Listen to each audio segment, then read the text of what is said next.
it didn't take much for them to connect with me, you know? And it's because I saw them as real human beings. I saw them as beings with autonomy and rights and power, and I could see I felt the truth in them. And making that connection with them, even though it was only like a 20-minute, half-hour presentation, it changed something in the way they related to me. It changed something in the way they related to themselves and each other even. It was a beautiful... It's Vivek Patel here from Meaningful Ideas, talking about conscious parenting, and I am in San Diego, California. Very happy to be here. I'm actually sitting on the beach. I'm sitting on the beach in a sweatshirt. Coming from Toronto, I didn't expect that, but anyways, I'm in California, and I'm excited because I'm about to do a parenting workshop on how to increase cooperation in the home next Saturday, December 8th, at the San Diego Central Library. And I wanted to tell a quick story about one experience I had in helping kids cooperate. So a couple of weeks ago, I'm wearing my sunglasses because it's sunny. I'm not used to that in December. I was volunteering at a youth conference a couple of weeks ago, and I had to do this presentation for these kids. And it wasn't a very exciting presentation, and I needed them to kind of pay attention to it. And so I started like this. I said, listen people, here I am about to give you a presentation. And if you talk over me, if you're like interrupting me or you're having cross-talk with each other, I don't mind. I don't mind because you're humans. And if you have something to say, say it. I care about that. And then I'd like to have your attention back. So as soon as I said that, all of them were like, whoa. And they were quite surprised. And one of them actually turned, their teachers were sitting at the back, and one of them turned to the back and said, Miss, can we get this guy to hire it at our school? And so I was very happy about that. And then at one point, one of them said, two young girls started talking. So these are kids that were like from grade 6 to grade 10. And they started talking to each other. And I went up to them and I got right in front of them and I said, took off my sunglasses. And I wasn't actually wearing sunglasses. And I said, hey, you two are talking while I'm talking. And everybody stopped and they looked at me like they were a little bit afraid. And I said, which is okay, because I said it's okay.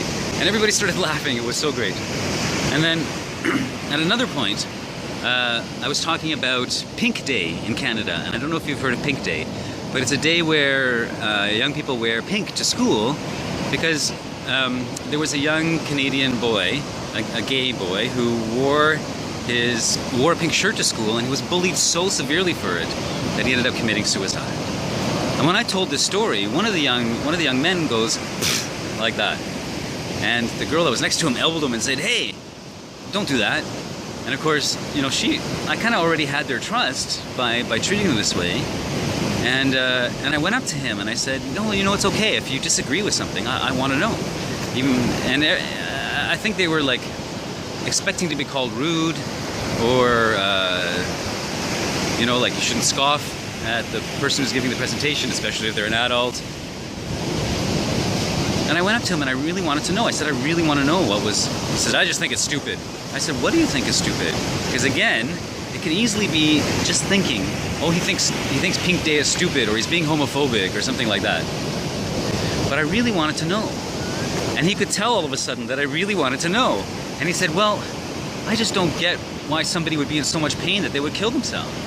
He said, I don't know if anybody could be in that pain. And I said to him, you know, if you can't imagine it, just think how much pain that person must have been in. And he stopped for a second, and he thought about it.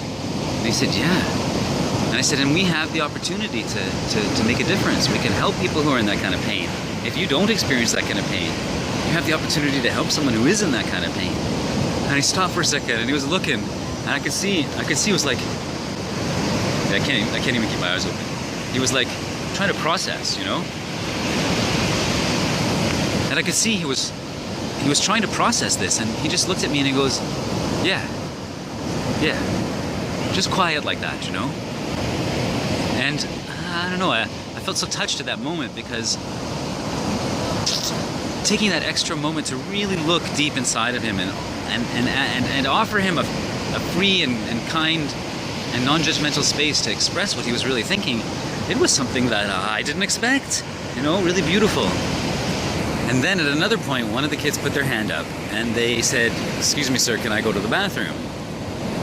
And I said, you're a human being. If you have to go to the washroom, just go. Don't ask me. And I said this to everybody. Don't ask me. Just go. Because honestly, as an adult, I know that in school you're supposed to ask, but it just seems like it's a meaning thing to me, and they could feel that I was feeling that, And I said, just go and come back. I trust you. So he went, and he came back, and then a couple of other kids went to the washroom without asking. I think it was pretty odd for them to be doing that. And then I came to a part in the presentation where I needed them to really hear me for a couple of minutes, because it was like some logistical stuff and they needed to know it. And I asked them, I said, can I just have 2 minutes where there's no talking so I can share this information with you? And all of them were quiet for the full 2 minutes. Even now I think about it and I'm amazed by it, because they were all talking and kind of moving around, and I was just really moved by that, because it didn't take much for them to connect with me, And it's because I saw them as real human beings. I saw them as beings with autonomy and rights and power, and I could see I felt the truth in them. And making that connection with them, even though it was only like a 20-minute, half-hour presentation, it changed something in the way they related to me. It changed something in the way they related to themselves and each other even. It was a beautiful experience. And so I'm going to talk about, so next Saturday, on December 8th at the San Diego Central Library, I am, from 3 to 5, I'm going to be doing a parenting workshop talking about cooperation. And it really is about this way of connecting with our kids so that they feel seen, and they have a sense of themselves, and they have a sense of you as really being connected and honored. And that makes all the difference. So I hope you'll come and join me. My social media is Meaningful Ideas, and I'd love you to subscribe on Facebook and Instagram, Twitter, and YouTube. It's all Meaningful Ideas, and my blog is meaningfulideas.com. Although I have to revamp my website, and I hope to see you at the San Diego Central Library on Saturday, December 8th from 3 to 5 p.m. Thank you.